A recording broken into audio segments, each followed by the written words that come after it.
Kembali kami berdoa, hamba minta berikan bagi setiap anak-anak-Mu roh hikmat, wahyu, dan pengertian. Dan ajari kami untuk bisa memahami perkataan-Mu ya Tuhan. Karena hanya kalau Roh-Mu bekerja mewahyukan kebenaran, kami bisa memahami dan mengerti akan hati-Mu sendiri. Sore ini tidak ada orang yang dikecewakan karena Engkau tidak pernah mengecewakan. Tidak ada orang yang tidak diubah dan diberkati hidupnya karena Engkau di tengah-tengah kami. Kami bersyukur dalam nama Tuhan Yesus. Semua berkata, amin. Silakan duduk saudara. Baik, sore ini kita akan belajar berdoa di dalam roh. Mari kita lihat Yudas pasal yang pertama. Lihat pada ayat yang ke-20. Yudas pasal yang pertama. Lihat pada ayat yang ke-20. Kita akan bicara soal berdoa di dalam Roh Kudus. Silakan. Yudas 1 ayat yang ke-20. Yudas 1 ayat 20. Akan tetapi kamu, saudara-saudaraku yang kekasih, bangunlah dirimu sendiri di atas dasar imanmu yang paling suci dan berdoalah dalam Roh Kudus. Nah, apa istilah atau arti dari berdoalah dalam Roh Kudus? Banyak orang berkata, oh itu doa dengan bahasa roh, Pak. Mungkin juga. Tapi ada, menurut saya, ada orang yang bahasa roh pun juga kedagingan sebetulnya.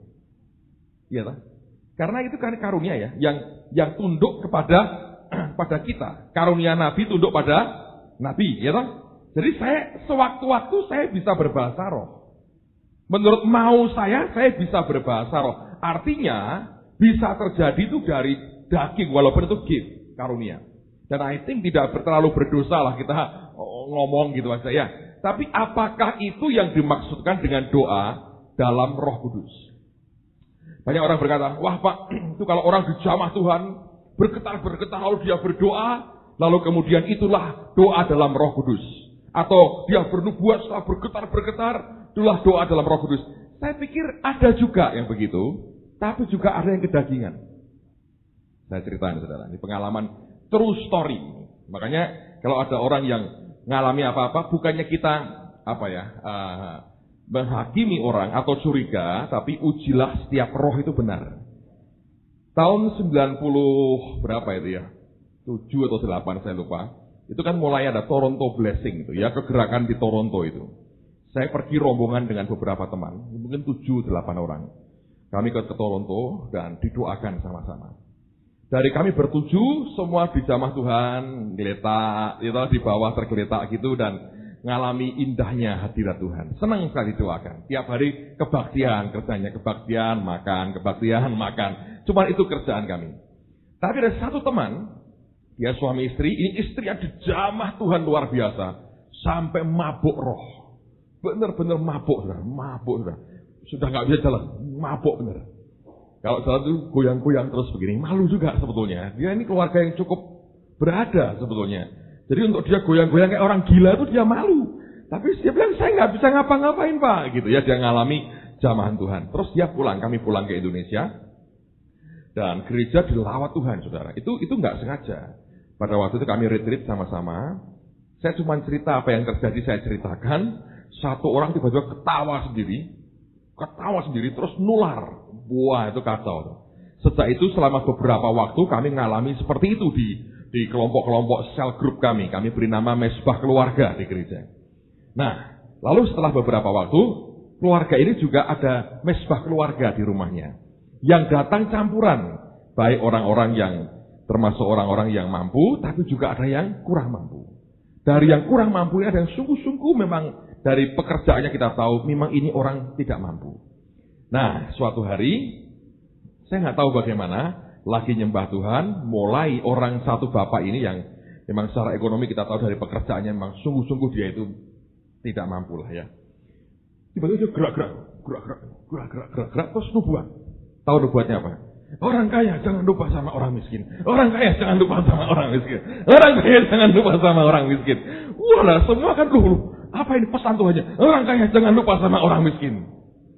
Bayangin itu asli atau palsu kira-kira? Ya belum tentu palsu juga, tapi kok ya pas, ya toh? kok pas, kok dia yang kalau dituruti kok dia yang dapat berkatnya gitu loh. Ya toh? Ajaib toh. Jadi gue orang kaya dengan lupa sama orang miskin. Teman saya dengar gitu, dia berkata gini, tak tambah ya Pak, kalau tidak ada ongkos pulang juga boleh pokoknya. Jadi ada sebetulnya manifestasi yang kelihatannya roh, tapi sebetulnya daging. Tapi banyak yang betul-betul murni. Nanti saudara akan ngalamin 6 bulan ini macam-macam saudara. Luar biasa. Anda akan digarap seperti Anda ini masuk bengkel. Anda ini termasuk kalau ringnya ring berapa itu perlu kunci nomor berapa itu ada semua pengajarnya. Jadi Anda kalau yang paling kecil sampai yang paling gede yang nyungkil di dalam-dalam itu nanti komplit saudara. Tiba-tiba kau akan heran. Luar biasa. Dari tahun ke tahun saya lihat Tuhan itu ajaib. Memperbaiki hidup manusia kita itu ajaib sekali. Nah, tapi apa artinya berdoa dalam Roh Kudus? Tidak semata-mata bahwa itu murni hanyalah doa dalam bahasa roh atau dengan bahasa roh. Tapi saya punya terjemahan yang menarik sekali. Dalam bahasa Inggrisnya ditambah begini. Praying in the guidance of the Holy Spirit. Berdoa dalam bimbingan Roh Kudus. Nah, ini Anda harus mengerti. Doa di dalam roh itu adalah praying in the guidance of the Holy Spirit. Berdoa dalam bimbingan Roh Kudus. Lalu orang berkata begini, loh kok doa saja kok perlu bimbingan Pak? Nah, mari kita lihat lebih jauh. Coba buka Roma pasal yang ke-8. Roma pasal 8, ayat yang ke-26 sampai dengan ayat yang ke-28. Silahkan Hasto. Roma 8, 26 ya, baca pelan-pelan aja. 28. Demikian juga roh membantu kita dalam kelemahan kita. Berhenti dulu. Alkitab berkata, demikian juga roh membantu kita dalam apa? Kelemahan kita. Berarti Anda tahu kita punya kelemahan.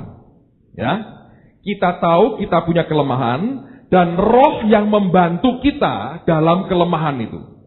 Sekali lagi saya ulang. Kita tahu kita punya kelemahan. Roh membantu kita dalam kelemahan kita. Nah, kelemahan kita itu apa? Teruskan ayat berikutnya, kalimat berikutnya. Sebab kita tidak tahu bagaimana sebenarnya harus berdoa. Berhenti. Nah, inilah kelemahan kita. Bahwa Alkitab mengatakan kita tidak tahu bagaimana seharusnya kita ini berdoa. Lalu orang berkata, tahu Pak. Saya tiap hari berdoa, saya tahu. Nah, Anda tidak tahu malah. Karena Alkitab berkata, kita tidak tahu kok. Anda berani berkata tahu. Bahwa kalau kita tahu meminta, iya. Tapi sebetulnya, bagaimana seharusnya berdoa, yaitu berdoa yang sesuai dengan kehendak Dia, kita nggak ngerti. Karena begini, saudara. Allah itu kan punya kepribadian, ya toh, dia pribadi. Dia punya pikiran, dia punya perasaan, dia punya kehendak, dia punya selera. Ya kan? Saudara berhubungan dengan orang tuamu atau temanmu saja tidak bisa monoton. Betul nggak saudara? Ada waktunya sebagai anak engkau minta ke papa langsung to the point. Pah, minta duitnya. Diberi. Ada waktunya engkau tahu. Wah, papaku lagi marah ini. Kalau langsung pah minta duitnya, disemprot habis aku. Dimaki. Lalu engkau pakai cara lain. Pendekatanmu berbeda. Karena engkau mulai melihat, ini kok lagi begini nih. Mood hatinya ini, suasana hatinya kok lagi begini. Lalu engkau pakai cara yang berbeda. Ternyata dengan Tuhan itu sama. Nah, inilah kelemahan kita. Tidak tahu bagaimana semestinya kita ini harus berdoa. Tidak ngerti, saudara. Karena tadi, jiwa ini tidak bisa berhubungan dengan roh Allah langsung. Itu perlu roh yang berhubungan dengan roh. Nah, kita itu tidak, itulah kelemahan kita. Dan di situ Roh Kudus yang membantu kita. Teruskan lagi, silakan Astor. Tetapi roh sendiri berdoa untuk kita kepada Allah dengan keluhan-keluhan yang tidak terucapkan. 27. Dan Allah yang menyelidiki hati nurani mengetahui maksud roh itu. Berhenti dulu. Hati nurani itu bagian dari rohmu sebetulnya. Ya, kalau ada waktu kita belajar lebih detail soal roh, jiwa, tubuh. Tapi saya khawatir Anda pulang pusing dan tidak tahu apa-apa. Terlalu rumit. Yang tadi pagi itu simple sekali. memberikan pemahaman. Tapi nurani itu termasuk di rohmu. Dan Allah yang menyelidiki hati nurani, menyelidiki rohmu sebetulnya. Mengetahui maksud roh itu. Memang Roh Kudus tinggalnya di roh kita. Teruskan. Yaitu bahwa ia sesuai dengan kehendak Allah berdoa. Berhenti. Yaitu bahwa ia, siapa ia itu? Roh Kudus ya. Sesuai dengan kehendak Allah. Ini yang penting. Dan inilah kelemahan kita. Tidak tahu kehendaknya itu apa. Manusia kita tidak tahu kehendak Allah itu apa. Yang tahu itu Roh Kudus. Nah, Roh membantu kita. Lalu Allah melihat nurani kita. Melihat bahwa ia, Roh Kudus itu sesuai dengan kehendak Allah berdoa. Jadi doanya itu sesuai dengan kehendak dia. Nah, banyak orang kan ngawur asal minta tuh saudara. Nah, itu membuat doamu tidak efektif. Kepingin minta. Loh gak boleh Pak? Ya boleh, silahkan. Tapi seperti orang perang menghamburkan peluru menurut saya. Tidak perlu sebetulnya. Makin engkau dewasa nanti, mestinya makin efisien cara hidup kita. Datang ke Tuhan itu dengan apa yang berkenan di hadapannya. Coba ulang lagi ya, silakan. Dan Allah yang menyelidiki hati nurani mengetahui maksud roh itu, yaitu bahwa ia sesuai dengan kehendak Allah berdoa untuk orang-orang kudus. Oke. Jadi Roh Kudus itu nolong kita, ya toh? Dengan cara apa? Dia membimbing kita untuk berdoa sesuai dengan kehendak Allah. Nangkap ya? Sekarang kita lompat dulu. Lihat ke 1 Korintus pasal yang kedua. 1 Korintus 2. Coba lihat mulai ayat 9 sampai 16. Saya bacakan aja. Saya akan baca pelan-pelan. Anda ikuti di Alkitab saudara. 1 Korintus pasal 2 ayat 9 ya. Kita lihat bagian-bagian. Tetapi seperti ada tertulis, apa yang tidak pernah dilihat oleh mata, dan tidak pernah didengar oleh telinga, dan yang tidak pernah timbul dalam hati manusia. Perhatikan, semua yang disediakan Allah untuk mereka yang mengasihi Dia. Saya mau tanya, siapa yang mengasihi Yesus? Coba angkat tangan tinggi-tinggi. Nah, karena Anda mengasihi Yesus, Tuhanmu menyediakan bagi Anda sesuatu yang luar biasa. Tapi itu apa? Pasti luar biasa. Ya apa Pak? Enggak tahu. Pasti luar biasa. Nah, untuk ngerti gimana Pak? Nah, saya gambarkan begini. Mudah-mudahan nolong. Ini hidup saudara. Ya, ini teman sebelahmu, perempuan. Oke? Masing-masing mengasihi Yesus. Ya kan? Lah, Tuhan melihat bahwa Anda mengasihi Dia. Alkitab berkata, semua yang disediakan Allah untuk mereka yang mengasihi Dia. Yaitu apa? Yang tidak pernah dilihat oleh mata, tidak pernah didengar oleh telinga, tidak pernah timbul dalam hati manusia. Ini Allah itu punya paket masing-masing. Dan paket Tuhan ini pasti luar biasa.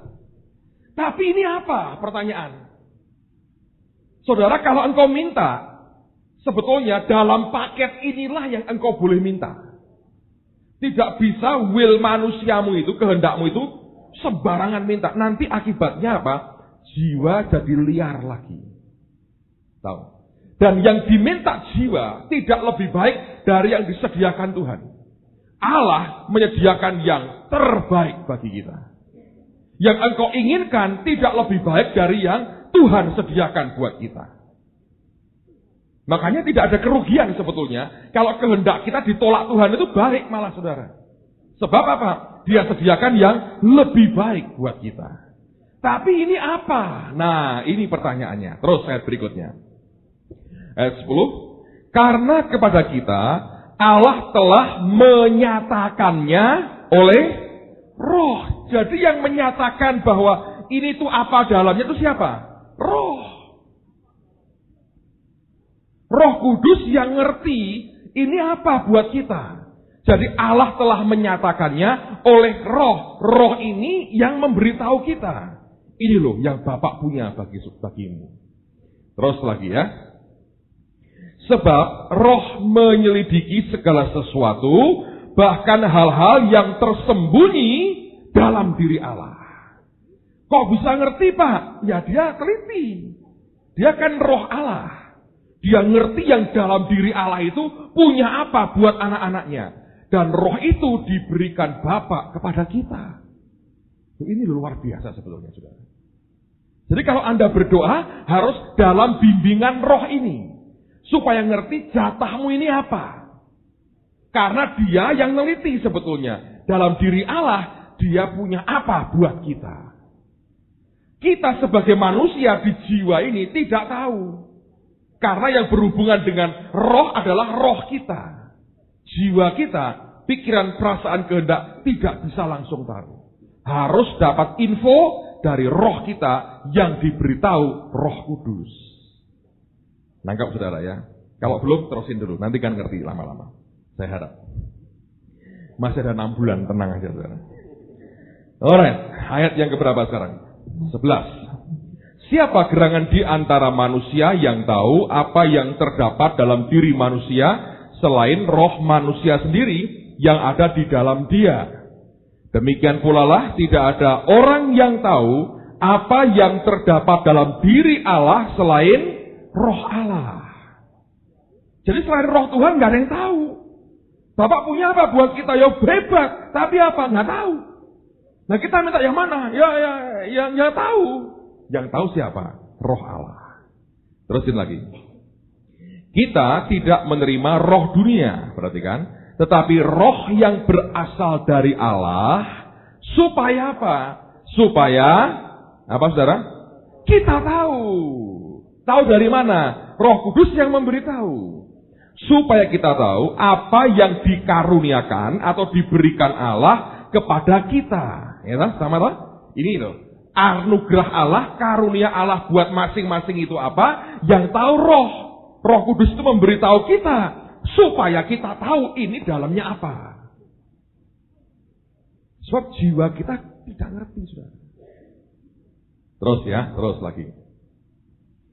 13. Dan karena kami menafsirkan hal-hal rohani kepada mereka yang mempunyai roh, kami berkata-kata tentang karunia-karunia Allah dengan perkataan yang bukan diajarkan kepada kami oleh hikmat manusia, tetapi oleh siapa? Roh. Tapi manusia duniawi atau manusia jiwani tadi yang saya katakan, tidak menerima apa yang berasal dari roh Allah. Karena hal itu baginya adalah suatu kebodohan. Dan ia tidak dapat memahaminya. Sebab hal itu hanya dapat dinilai secara rohani. Tapi manusia rohani menilai segala sesuatu, tapi ia sendiri tidak dinilai oleh orang lain. Sebab siapakah yang mengetahui pikiran Tuhan sehingga ia dapat menasihati dia? Tapi kami memiliki apa? Pikiran Kristus. Nah, sekarang saya cerita aja, berikan kesaksian supaya lebih gamblang buat Anda. Saya sudah berkali-kali ceritakan di banyak tempat. I think saya ulang lagi nggak apa-apa, karena ini sangat jelas sekali. Bagian-bagian yang sangat jelas saya berikan Anda akan gambaran yang besarnya. Ini begini, saudara.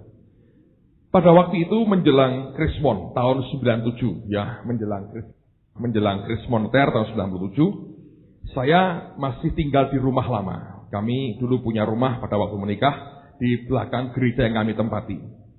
Dulu tinggal sebelum menikah di kampung, kalau hujan kebanjiran. Lalu kemudian menikah, tinggal di situ, lama-lama kebanjiran juga. Satu hari saya masih ingat, saya baru pulang dari India, pelayanan, sampai di airport dijemput teman saya, Pak Ardian, diberitahu, kamu nggak bisa pulang ke rumahmu, nginep rumah saya aja. Saya bilang, kenapa? Rumahmu kebanjiran. Dan airnya belum surut, lumpurnya begitu banyak. Tidak mungkin kamu bisa tinggal di situ. Anak-anakmu sudah tak bawa ke rumah saya. Waduh, saya sedih sekali. Pas hari itu mau kebaktian, mau minggu sore, sudah mau kebaktian, habis pulang dari India, capek sekali. Selama seminggu saya di sana, banyak pelayanan, dan kemudian saya pikir mau istirahat, nggak bisa. Tidur di rumah orang ya baik, diterima teman senang, tapi kan enak tidur di rumah sendiri. Lalu kemudian saya bilang, Tuhan, aku perlu uang. Kalau perlu ya ini ditinggiin dong rumah, tapi dibongkar atapnya, perlu uang sekian lagi. Kalau beli rumah baru tidak punya uang, mau bongkar rumah pun pada waktu itu tidak ada uang. Nah, apa yang saya buat, saudara? Ya, saya terus terang tidak minta apa-apa dengan Tuhan. Saya hanya ngomong begini, Tuhan, ini bagaimana? Nah, kalau Anda punya kebutuhan, ya, saya menganjurkan, saudara, ya, boleh langsung minta, silahkan. Saya nggak mau. Saya berharap hadap kepada Tuhan. Tuhan, ini bagaimana? Maumu bagaimana? Setiap kali, saudara. Bukan hanya waktu doa, tapi waktu di mobil, di pesawat, lagi ngapain, apapun mah. Bawa terus hatinya ke Tuhan. Tuhan, ini maumu bagaimana? Saya pernah dengar khotbah dari seorang hamba Tuhan. Dia ketua PGI sekarang, Pendeta Nathan Setiabudi. Beliau berkata dalam bahasa aslinya, kata doa itu artinya kerinduan yang terarah. Jadi kalau Anda punya pergumulan, keinginan toh, hadapkan ke Tuhan. Tuhan, ini bagaimana? Arahkan aja ke Tuhan. Waduh, bagus sekali. Diarahkan terus, sehingga Anda bisa tiap kali ngarah ke Tuhan, tanpa tutup mata dan Tuhan Yesus, tanpa begitu. Tapi terus hatimu diarahkan ke Tuhan. Tanya, Tuhan, ini bagaimana? Nah, Tuhan tidak ngomong apa-apa, cukup lama, saudara. Cukup lama. Sampai akhirnya, pada waktu menjelang Krismon beberapa bulan itu, satu hari saya ditelepon oleh Pak Samuel Elkana almarhum, yang termasuk pendiri Taman Getsemani. Dia diberitahu saya, itu hari Kamis, dia bilang gini, ini teman kita ini mau ulang tahun nih hari ini, bisa nggak kamu nyampaikan firman? Itu teman orang Jakarta, sekarang masih di Jakarta. Dia bangun real estate baru di Semarang waktu itu, di daerah Manyaran. Dan hari itu dia ulang tahun. Saya sudah hampir berkata tidak bisa. Kenapa? Karena Kamis itu kami ada kebaktian tengah minggu. Dan saya mestinya khotbah. Waktu saya mau bilang tidak bisa. Nah ini, Roh Kudus mulai bicara. Layani dia. Saya kaget. Saya nggak biasanya begitu Tuhan. Tapi ini kuat. Dia berkata, layani dia. Lalu kemudian saya bilang, yaudah aku berangkat. Tutup telepon, saya urus sama teman lain, dia mau gantiin saya. Lalu berangkat, saudara. Saya ajak anak saya yang kedua. Saya punya anak sudah 3. Yang paling gede sekarang sudah 13. Yang nomor 2, 12 sekarang. Yang ketiga, 9 tahun. Jadi, pada waktu itu, sudah selesai, 7 tahun. Jadi pada waktu selesai, kami masuk ke sana, dia bangun rumahnya bagus, saudara. Kabelnya itu semua underground, nggak ada kabel di luar itu nggak ada.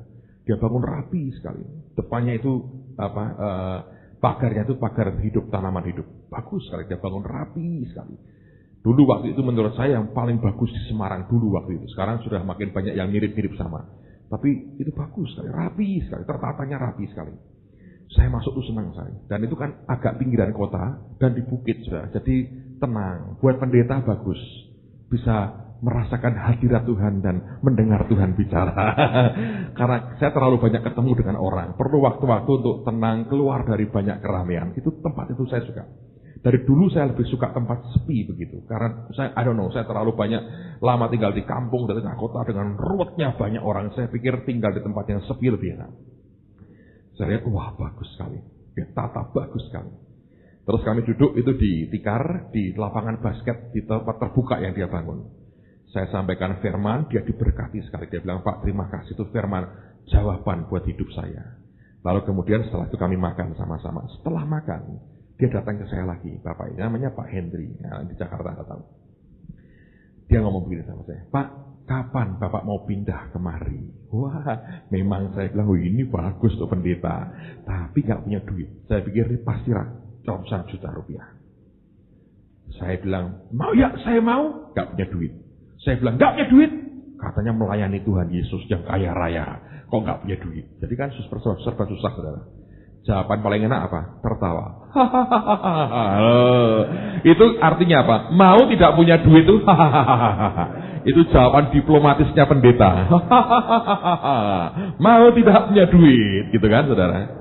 Rupanya pengusaha tahu itu jawaban diplomatis. Ini orang mau tapi tidak punya duit. Terus dia ngomong gini, Pak, kita lihat dulu dah Pak. Saya buat ajak Bapak tur singkat. Lihat rumah-rumah yang kami bangun. Oh ya, boleh. Anak saya tak ajak, namanya Samuel. Ayo Sam, ikut Papa. Kami jalan. Masuk ke rumah yang kecil. Yang paling kecil. Masuk cuma sebentar, tidak tergerak, langsung keluar saya. Kenapa? Rumah kecil pindah rumah kecil jauh lagi. Ngapain? Ya toh? Saya bilang, kecil. Masuk lebih gede lagi. Nah, masih kecil. Terus tidak ada yang tergerak. Sampai dibawa ke rumah yang contoh yang paling besar. Sudah komplit, di wallpaper, dikasih AC lengkap dengan perabotnya, sudah lengkap semua. Kalau pindah tinggal angkat koper, masuk sana. 2 lantai, depan ada taman, belakang ada taman, bagus lah. Begitu masuk saya bilang, nah ini dia. Saya itu punya filosofi sederhana. Saya sering kali ke Amerika, putar-putar ke berbagai tempat. Kadang-kadang diajak teman-teman orang-orang Amerika itu makan di berbagai makanan internasional yang namanya aja bingung, saudara. Kalau sudah masuk ke rumah makan Italian itu kan serba Itali semua. Nah saya kan kebangetan 35 macam menu tak undang. Coba ceritakan satu persatu kan kapan makannya. Susah milihnya toh saudara. Mana yang enak kan selera orang berbeda-beda. Saya punya filosofi. Mau milih enak yang tidak kamu tahu gampang. Cari yang paling mahal. Selesai, mesti enaknya. Dan terbukti loh, bertahun-tahun tidak pernah mengecewakan. Kalau sudah bingung gitu. Dan lama-lama teman-teman saya mulai pinter. Dulunya kan inisiatif milih sendiri, kecewa mereka. Dia bilang, kamu kok selalu milihnya paling enak? Saya bilang, sebab sederhana. Karunia membedakan roh. Saya berkata gitu. Wah, di mereka penasaran. Saya bilang, bukan. Sederhana. Pilih yang paling mahal. Mesti enaknya. Dan saya ketika setiap kali terakhir dibawa ke New Jersey sama teman saya, Kevin Jonas ini. Ayo Pastor, pilih. Waduh, menunya banyak. Lalu lihat aja. Ini mahal, ini lebih mahal, ini paling mahal. Ini, saya bilang. Wah, mereka berkata, good choice. Saya pilih jelas, yang paling mahal itu. Dan keluarnya, wah, paling wow. Semua lenyap melihat makanan saya. Itu apa? Ini, saya bilang. Kamu kok tahu? Membedakan roh. Nah, itu caranya. Saya lihat rumah yang paling gede. Tidak usah doa puasa. Tahu yang terbaik. Paling mahal soalnya, saudara. Anak saya naik ke atas ke loteng, turun lagi. Dia ngomong, Papa, pindah sini, Pak. Aku sudah berdoa, katanya. Mentang-mentang anak pendeta, ya saudara.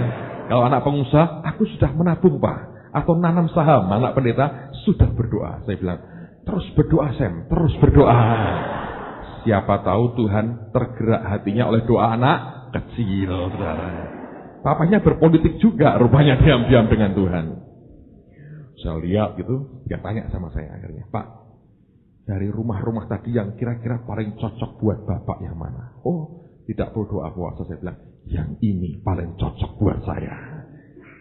Terus dia ngomong gini, baik Pak, Bapak boleh beli rumah ini. Bukan diberi, beli. Beda L dan R itu beda. Kalau saya beri, enak. Ini Bapak boleh beli rumah ini. Dan Bapak akan saya beri diskon khusus. Wah, langsung saya berkata dalam hati. Saya di diskon 90% pun tidak bisa bayar. Karena saya tidak mau utang bank. Ya. Dan yang kedua, saya bilang saya nggak punya uang. Di diskon 90%, perpuluhannya aja lah Pak dibayar. Tetap kagak punya duit, saudara saya. Tapi saya mencoba menghargai dia toh. Saya bilang, oh ya, terima kasih banyak. Saya bilang. Terus dia ngomong begini, 2 hari lagi Pak, saya akan kirim fax ke Bapak. Kalau Bapak mau beli ini, apakah dengan perabotnya? Loh, saya bilang, sekalian dihitung. Saya bilang gitu. Karena nggak punya duit, saudara. Hitung ya, cuma ngitung kan tidak bayar. Hitung saja. Daripada nanti 2 kali kerja, silahkan semuanya dihitung. Terus dia bilang, ya Pak, 2 hari lagi saya kirim faxnya. Dan ini pengusaha baik, tepat janji. 2 hari kemudian, faxnya datang di kantor gereja. Diantar ke rumah saya lihat perincian harga. Sampai terakhir, kurang lebih saudara ya, itu hampir 300 juta. Saya lihat, rupiah itu, bukan uang semua loh, tidak pakai rumput, nggak pakai batu, saudara. Saya lihat begini, saya bilang, seperti yang kuduga, tidak mampu. Diskon 90% pun kagak punya duit saya ini. Dan saya mau buang, saudara. Saya pikir, lupakanlah mimpi di siang bolong, saya mau buang. Saya saksi pada saudara. Nah ini, praying in the guidance of the Holy Spirit. Pada waktu saya mau buang, Roh Kudus bicara. Nah ingat, karena rohmu sudah hidup, komunikasi lagi dengan roh Tuhan. Disupply kehidupan. Dia ngomong, roh ngomong, Roh menginstruksi ke pikiran sehingga pikiran saya bisa menerima apa yang dia perintahkan. Lalu kemudian dia ngomong begini, sekarang waktunya minta kepada Bapakmu yang di sorga. Sampai sekarang saya masih ingat itu perkataan. Sekarang waktunya minta kepada Bapakmu yang di sorga. Wah, saya pikir orang nggak disuruh minta aja, kita kan tiap hari minta terus ya. Orang Kristen itu kan gayanya kayak pengamen, gitu. Kalau pengamen apa? Pakai gitar tuh. Orang Kristen sama kalau pagi tuh, ya Tuhan haleluya, berkatilah aku hari ini. Sama. Makanya Tuhan tuh kayak saya, sedia uang kecil di sebelah kalau pergi naik mobil, ya ada di uang kecil, siap. Ya kok gitu Pak? Ya berasa. Seringkali kita juga begitu kan, pakai gitar lagi, pakai keyboard, yang udah pakai keyboard, ujungnya tuh begini akhirnya saudara. Ya, saya bilang nggak disuruh minta aja kita sudah ahli soal minta. Sekarang dia bilang, sekarang waktunya minta kepada Bapakmu yang di surga. Wah, minta saya. Masuk, bawa faxnya, masuk kamar. Saya waktu itu mau ke kantor, pagi hari. Sebelum, sekarang hampir jam 10 pagi. Saya masuk kamar, saya kunci. Terus saya mau berlutut, mau sembahyang, minta ini. Dia ngomong lagi. Nah, berarti dia berkata gini. Doa seperti Raja Hizkia berdoa. Nah, perhatikan. Yesus pernah berkata, Roh itu gunanya juga, fungsinya, kerjanya mengingatkan kita akan semua perkataan yang pernah dia ucapkan. Mengingatkan artinya Anda pernah nerima itu, tersimpan di memorimu, terus dihidupkan lagi oleh Roh Kudus. Ya tak? Contoh gini, kalau kita nggak pernah ketemu, Anda datang ke Ungaran, Pak, ingat saya tidak? Saya bilang, apa pernah ketemu? Belum. Wah, saya sedih terima saudara. Karena ini orang agak kurang bagus ini. Wah, nggak pernah ketemu kok pertanyaannya. Ingat saya, loh kapan ingatnya? Apa Anda pernah hadir di mimpi saya? Ya nggak juga. Tapi kalau sudah ketemu, 6 bulan kita kumpul. Satu hari saya mungkin di Amsterdam, Anda jadi pendeta di sana. Lalu siapa tahu gitu. Tiba-tiba, Pak ingat saya. Saya bilang, nah ingat. Karena pernah ketemu. Ngerti ya? Demikian juga istilah Roh Kudus itu mengingatkan. Artinya begini, saudara mesti banyak baca Alkitab. Nggak ngerti Pak, telan terus, simpan di memori. Di otak kita, di hati kita. Masukkan terus. Nanti ada waktunya, Roh itu menghidupkan. Satu demi satu. Nah dia ngomong sama saya, doa seperti Raja Hizkia berdoa. Nah Anda tahu Hizkia kalau berdoa gimana? Ada cerita di Alkitab. Dia dikepung oleh musuh raja ini. Rupanya musuh sudah terlalu yakin akan menang, kurang ajar. Dia buat surat. Raja Hizkia dimaki-maki, Tuhan juga dimaki-maki. Lalu oleh raja dilihat, oh ini untuk 2 orang. Kalau gua dimaki-maki biasa, emang aku kalah dikepung. Kok Tuhan dimaki-maki? Lapor, katanya. Kita berkata dia masuk ke bait Allah, dia bentangkan di depan Tuhan. Kalimatnya saya buat sendiri, saudara. Dia ngomong gini kira-kira. Tuhan, kita dimaki-maki. Kalau aku ya biasa Tuhan ya. Tapi masa engkau dimaki-maki Tuhan? Dia memprovokasi Tuhan rupanya. Dia bentangin toh. Allah membaca, tersinggung, musuh dihabisin saudara. Hizkianya yang untung. Oh, aku mesti doa kayak Hizkia. Baik, saya langsung berdiri saudara. Tidak usah Bapa kami yang di surga, nggak perlu. Langsung ini fax tak bentangin gini. Saya bilang, Tuhan, ini bukan dari musuhmu dan musuhku, dari anakmu. Musuh kita bersama angkanya ini loh Tuhan, hampir 300 juta. Aku nggak punya duit, engkau punya. Kalau engkau mau beres. Dalam nama Yesus, ini Tuhan, lapor, perlu uang sekian. Amin.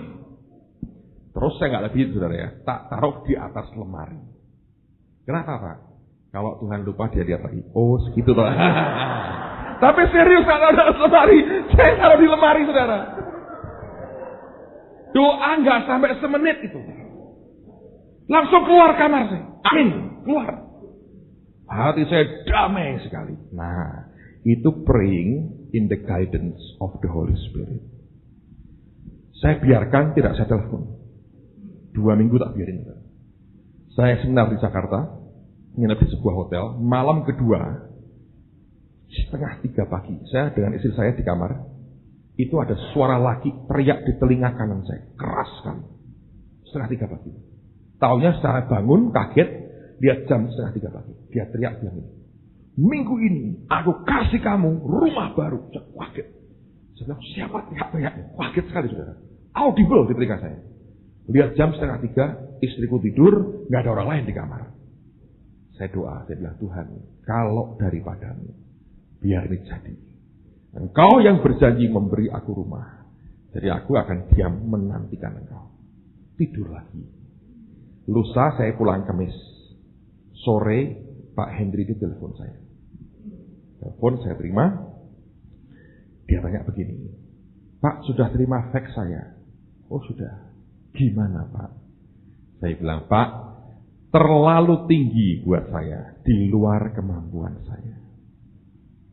Saya nggak bisa Pak bayar segitu, terlalu tinggi. Di diskon pun terlalu tinggi buat ukuran saya. Terus dia bilang, begini deh Pak, Bapak saya bantu cara bayarnya. Oke, caranya bagaimana? Bapak tidak usah bayar uang muka. Bapak tidak usah bayar bunga. Tiap bulan Bapak ngangsur 5 juta aja.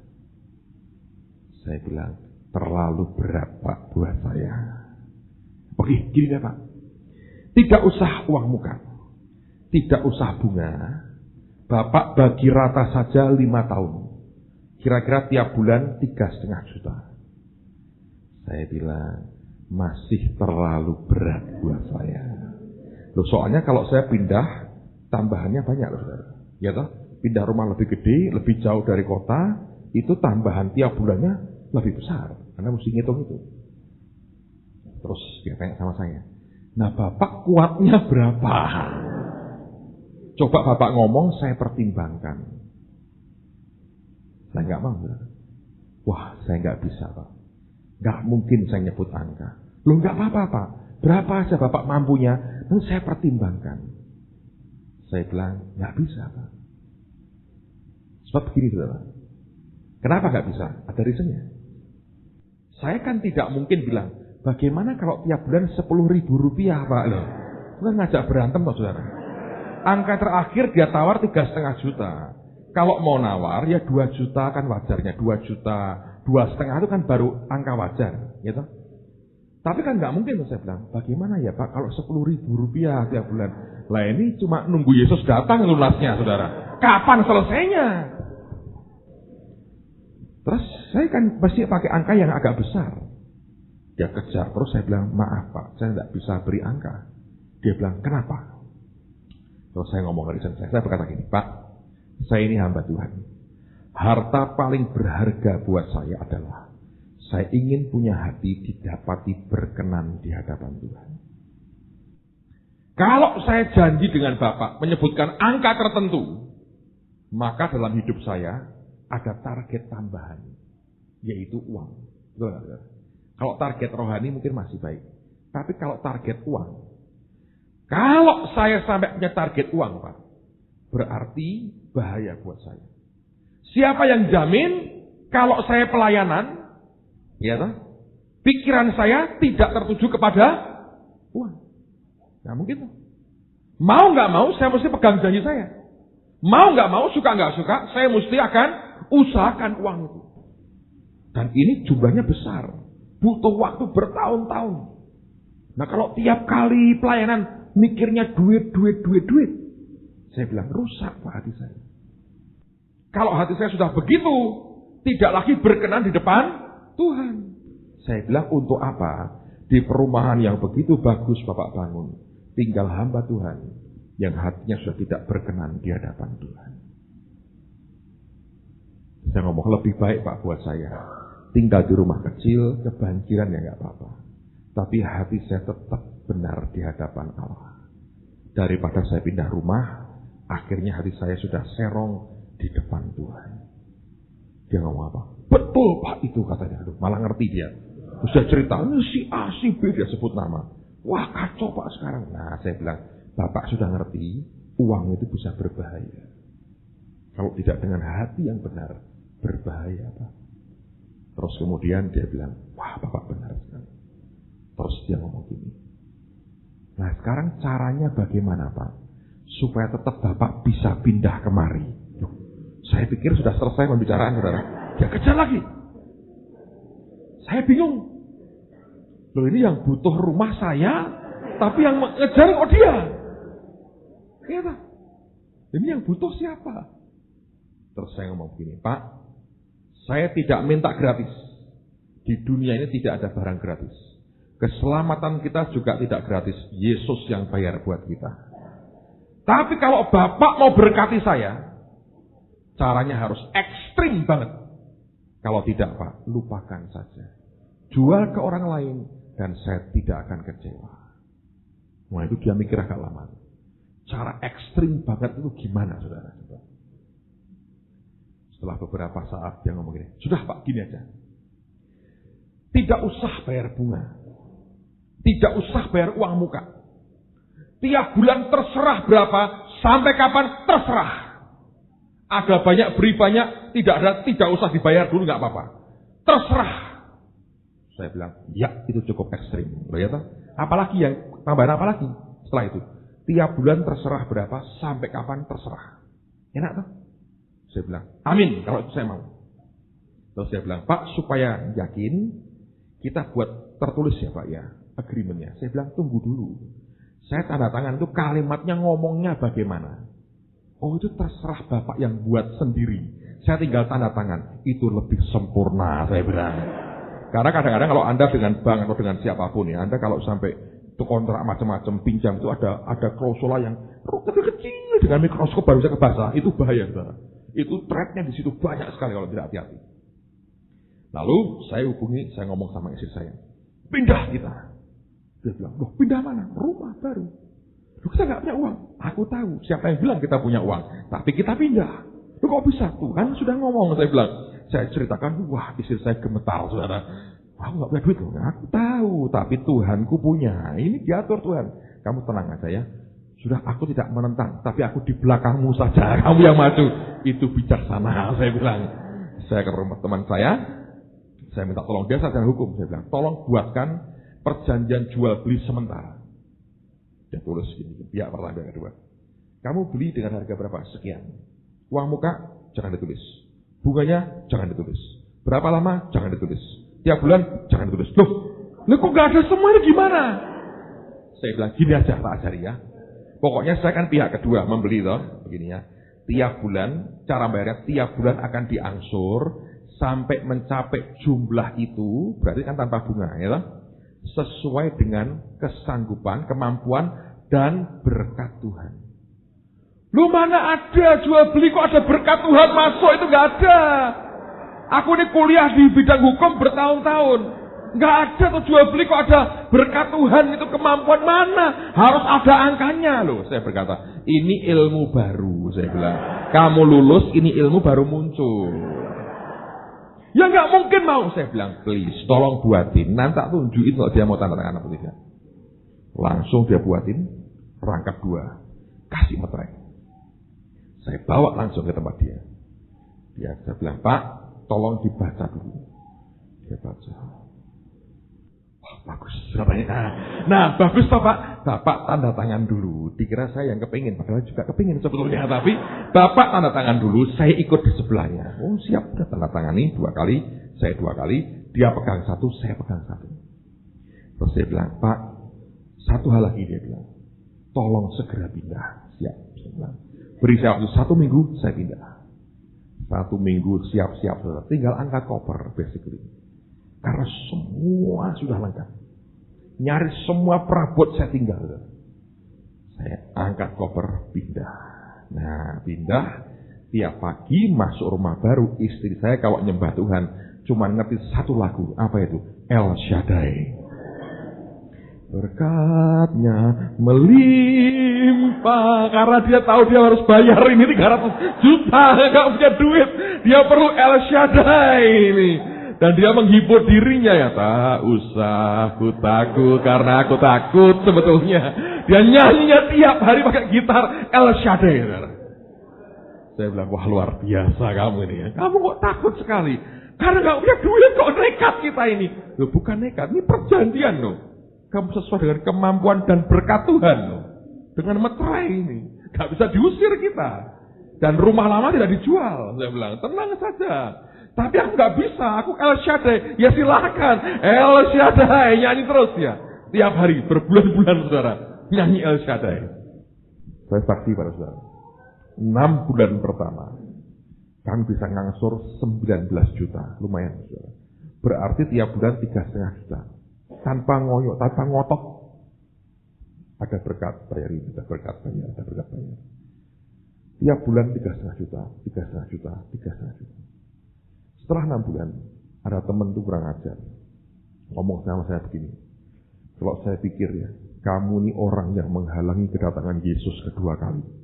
Loh, kok bisa? Iya, kasihan dong teman-teman kita. Sudah seminar akhir zaman, akhir zaman, akhir zaman. Akhir zaman. Nanti kalau tidak ada perubahan bulan depan atau Mei ya, kita ada pembicara namanya Charles Blair. Ini dulu sini selalu dengan Maurice Cerullo. Kemanapun Cerullo pergi, ini gurunya yang ngajar ikut dengan Cerullo kalau teaching. Saya diberitahu ini orang khusus tentang akhir zaman. Nanti biar dia ngajar akhir zaman. Menarik sekali Charles Blair. Sudah tua tapi pengalamannya banyak. Lepas saya berkata, ini banyak orang khotbah akhir zaman, akhir zaman. Kamu tahu, Yesus itu terganggu karena kamu. Loh, kok bisa? Iya. Tuhan sudah berdiri dari tahtanya. Sudah berdiri. Dia mau turun ke bumi, dia lihat bumi. Dia lihat, dia siap mau menjemput kita. Dia lihat kamu. Lihat kamu, wah berat pergumulan dia. Mau nggak diangkat, sungkan sama kamu. Mau diangkat, rumahmu belum lunas. Jadi Tuhan duduk lagi nunggu Petrus Agung lunas rumahnya katanya. Kasihan tuh yang seminar katanya. Saya bilang kurang ajar ini orang ini.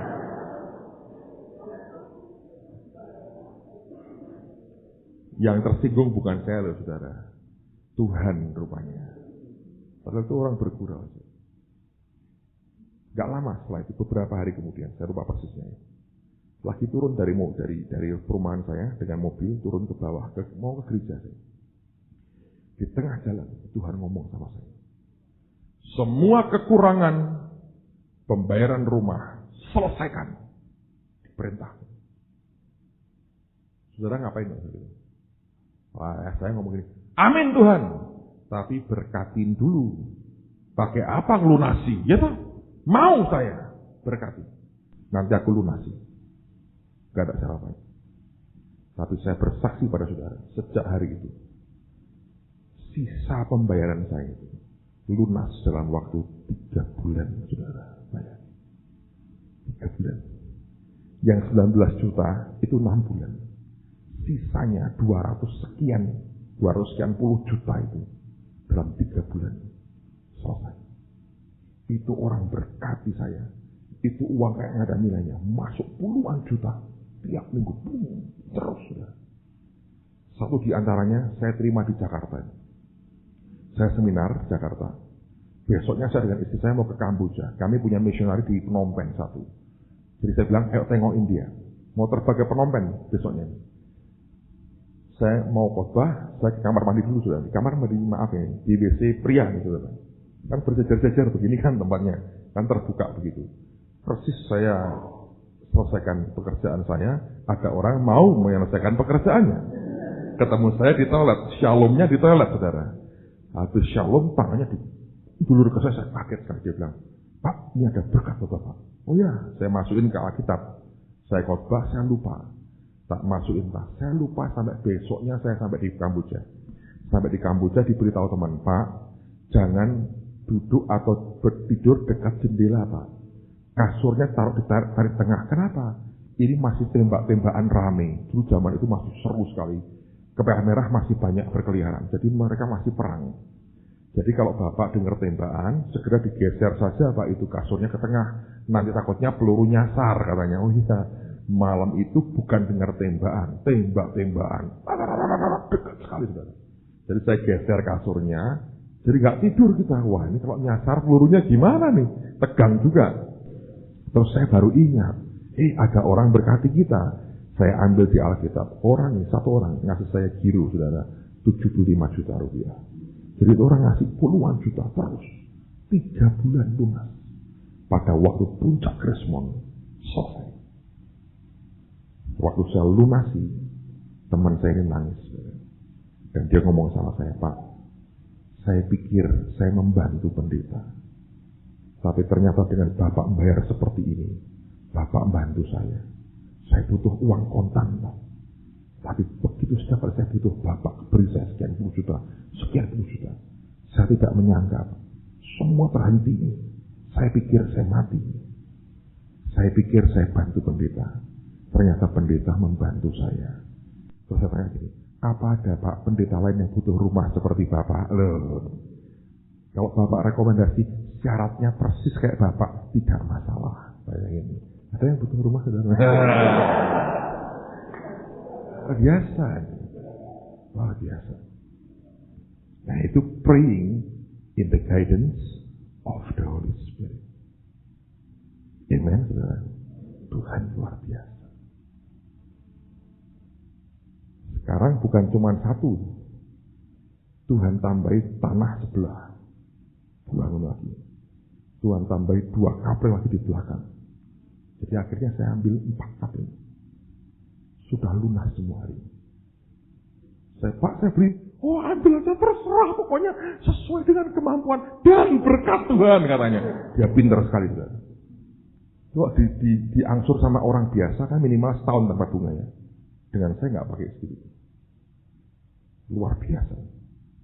Dia cerdik sekali. Dia tahu yang punya uang kontan berat cuma Yesus Kristus, saudara. Dan mereka yang sungguh-sungguh melayani dia. Anda ngerti, Anda perlu praying in the guidance of the Holy Spirit.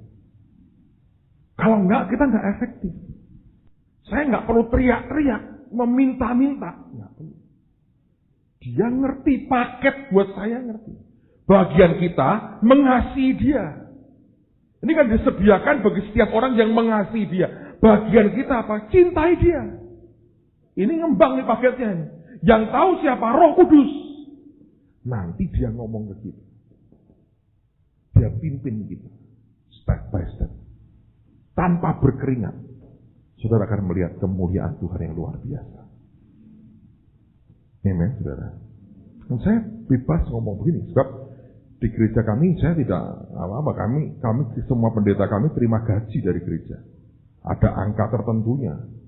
Tidak, ada beberapa gereja kan perpuluhan masuk ke gembalanya. Kami tidak. Dari awal kami mulai tidak. Sebab saya berkata, saya percaya pada waktu itu. Ini akan jadi besar sekali. Dan terbukti hari ini. Jadi saya ngomong gini aman saja. Karena tidak pakai uang gereja. Itu orang-orang dari mana-mana itu digerakkan Tuhan. Nah, saya belajar. Ini yang perlu buat kita. Sekarang mari kita lihat. Efesus pasal 6. Ayat yang ke-18.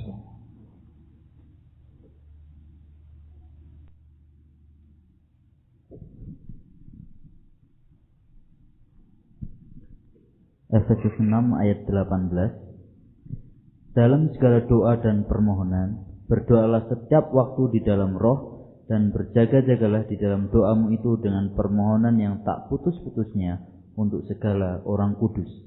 Berdoalah setiap waktu di dalam roh. Lagi diulang ya. Berdoa dalam roh. Berdoa dalam bimbingan Roh Kudus sendiri. Jadi bagaimana Pak saya ini? Jadi setiap kali engkau ketemu Tuhan, ngadep ke Tuhan, ya doa, atau pas ke sekolah begini, atau lagi ngapain lah, hatimu terus tertuju ke Dia. Ya, apapun yang jadi kerinduan hatimu, permintaan apapun yang engkau ingin berikan, engkau hadapkan ke Tuhan. Tuhan, ini bagaimana? Yang engkau mau seperti apa Tuhan? Yang engkau inginkan seperti apa Tuhan? Hadapkan terus ke Dia. Nantikan Tuhan memberikan guidance, saudara. Dia mulai bicara. Nah, Dia bisa bicara, tapi Dia juga bisa memberikan cuma dorongan tertentu yang tidak dapat diartikulasikan.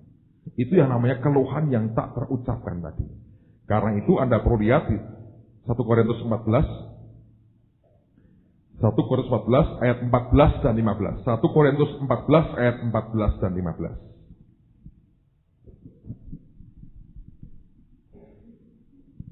1 Korintus 14 ayat 14 dan 15. Sebab jika aku berdoa dengan bahasa roh, maka rohkulah yang berdoa, tetapi akal budiku tidak turut berdoa. Jadi apakah yang harus kubuat? Aku akan berdoa dengan rohku, tetapi aku akan berdoa juga dengan akal budiku.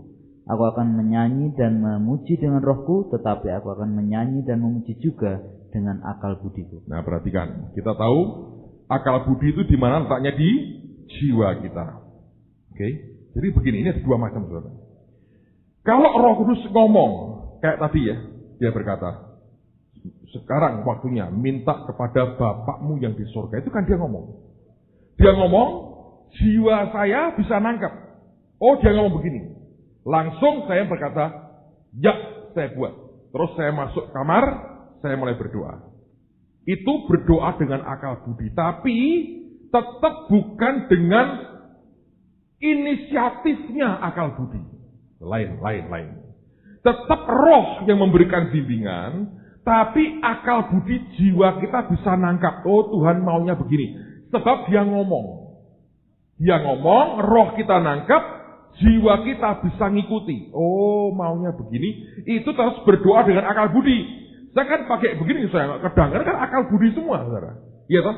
Itu tapi tetap dalam guidance dari Roh Kudus.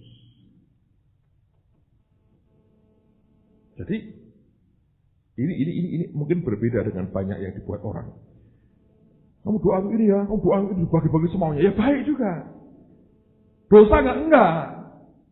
Didengar Pak? Enggak tahu. Karena kalau itu dari inisiatif manusia, enggak jelas. Bisa dari Tuhan, bisa dari manusia. Tapi yang Tuhan mau, kalau mau efisien sebetulnya, ngelatih rohmu, doa mesti jadi dahsyat. Itu mesti dari bimbingan Roh Kudus. Nah, kalau dia ngomong sesuatu, memberikan impresi sesuatu, atau berkata sesuatu, sehingga jiwamu bisa nangkap, maka pakai akal budimu ngomong. Tuhan, aku berdoa untuk ini. Tapi itu guidance-nya siapa? Tetap Roh Kudus. Ya kan? Tapi ada waktunya begini, saudara. Tiba-tiba ingin berdoa. Tidak tahu itu apa. Nggak tahu. Nggak ngerti. Jiwamu nggak ngerti. Tapi di dalam ini ada desakan. Doa. Doa apa? Nah itu perlu bahasa roh. Sembayang terus pakai bahasa roh. Nggak ngerti Pak akal budiku. Memang kagak ngerti. Dan tidak diberitahu. Sebab itu bahasa rahasia. Ya toh? Roh kita dan Roh Kudus yang tahu. Jiwa tidak tahu. Ya, itu kalau dipakai, saudara, tidak bisa disabot oleh setan. Kenapa? Iblis hanya bisa main di areal jiwa. Gitu. Tapi pikiranmu nggak kemana-mana ini. Nggak bisa kemana-mana lagi. Karena apa? Tidak bergerak juga. Yang gerak rohmu. Sembahyang terus. Nah itu yang gerak, yang kerja, yang bergerak banyak apa? Rohmu. Makanya kalau diajak doa, bahasa roh aja. Ngelatih rohmu sebetulnya. Ya. Kalau tiba-tiba tengah malam dibangun. Bangun, ingin berdoa. Doa, nggak tahu doa apa. Bahasa roh. Wah itu hebat juga. Dan sering itu terjadi. Ya, doa aja, sebuah yang bahasa roh. Sampai kapan Pak? Sampai Tuhan berikan kelegaan di hati. Nah, lega, selesai. Amin, tidur. Nah, kalau masih resah Pak, terus. Itu entah untuk masa depanmu, entah untuk orang lain, entah untuk siapapun yang sedang bermasalah hari-hari itu. Engkau gak ngerti, Tuhan tahu, rohnya tahu. Dia pakai kita, sembahyang. Akal budi gak ngerti. Karena seringkali sesuatu yang tidak kepikir oleh kita itu. Banyak. Sampai damai Tuhan menguasai kita. Begitu lega, kita tahu, it's done, selesai. Nah, itu praying in the guidance of the Holy Spirit. Ngerti saudara? Pengen nyembah Tuhan, memuji Tuhan ya, muji Tuhan. Saudara, ada lagu ini kok saya suka Pak, naikkan, didorong, naikkan, nyanyi aja. Kalau nggak ada apa-apa, tapi aku ingin memuji, pakai bahasa roh. Nah itu mesti berkenan. Karena yang kerja apa? Rohmu. Gitu. Dan orang berbahasa roh, sekalipun dari maunya sendiri, tetap tidak rugi. Sebab itu exercise, melatih apa? Rohnya. Nangkap saudara. Saya harap ini membuat saudara makin ngerti. Jangan bingung. Pak, saya kan perlu minta, Pak. Jangan. Asal minta. Kalau nggak ada hasilnya ngapain? Nah kalau saya punya kebutuhan, Pak, hadapkan ke dia. Saya pengen tuh, Pak. Ya sudahlah. Menghimbau saja. Tidak usah minta. Mengklaim. Kayak pengacara. Saya klaim ya, saya klaim. Ini kok klaim. Tuhan tidak perlu diajak kasar-kasaran, saudara. Menurut saya. Anda menghimbau aja. Kalau boleh Tuhan. Kalau nggak boleh ya nggak apa-apa. Aku yakin kau punya paket yang lebih baik buat hidupku. Amen. Saya ini ngalami begitu banyak dari Tuhan. Kalau enggak, terlalu banyak yang Dia beri. Sehingga saya bilang jujur, saya tidak bisa menyangkali bahwa kita punya Allah yang hidup, saudara. Tuhan yang luar biasa. Amen, saudaraku. Nah, lihat beberapa lagi kita akan selesai. Oke, mari kita lihat di 1 Petrus 4 ayat yang ke-7. Nah, mengapa kok orang tidak bisa berdoa dengan baik? Ini jadi masalah. 1 Petrus 4 ayat yang ke-7. 1 Petrus 4 ayat yang ke-7. Kesudahan segala sesuatu sudah dekat. Karena itu kuasailah dirimu dan jadilah tenang, supaya kamu dapat berdoa.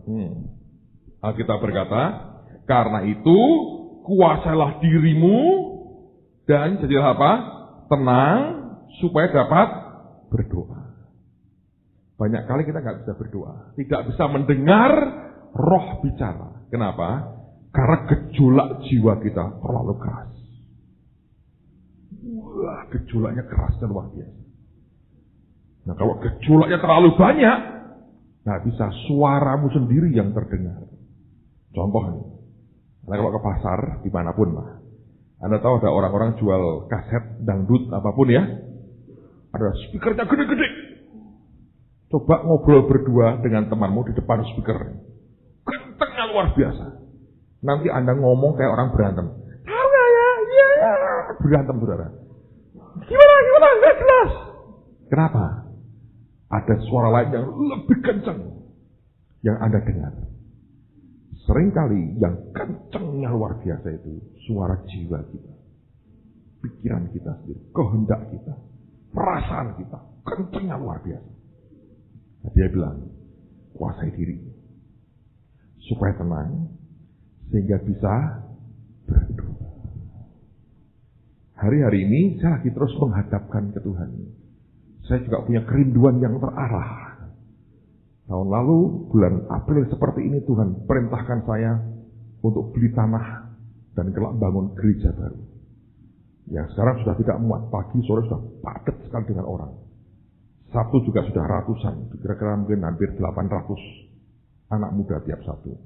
Pagi sore sudah padat sekali. Sudah nggak muat.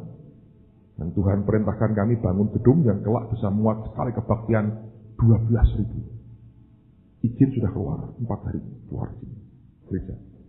Tanah sudah lunas dibayar, 8,3 miliar kami bayar. Dalam waktu 9 bulan Tuhan kerja lunas. Tapi membangun gedung itu masalah berbeda.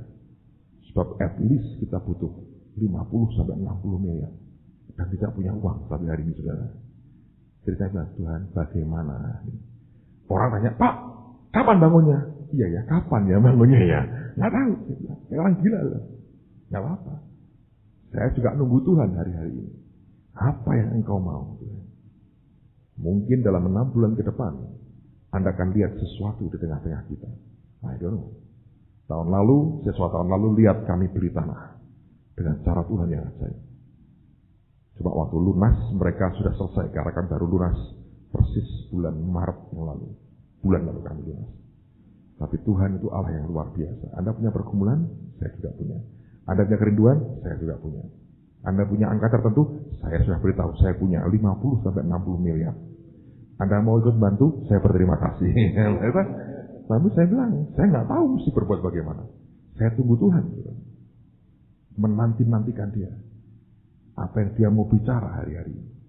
Saya biarkan Tuhan bicara. Dari awal saya bilang, Tuhan, Engkau yang perintah. Bukan mauku sendiri. Dan dia buktikan dengan pembayaran tanah. Dan izin gereja. Tuhan kerja begitu. Berikutnya apa? I don't know. Saya nggak tahu. Saya tidak punya ide sama sekali harus bagaimana. Saya hanya tergantung Tuhan bicara pada saya. Saya doa apa? Saya hanya arahkan hati saya bilang, Tuhan, ini bagaimana? Maumu bagaimana? Langkah berikutnya apa? Aku disuruh apa? Malah dia ngomongnya lain.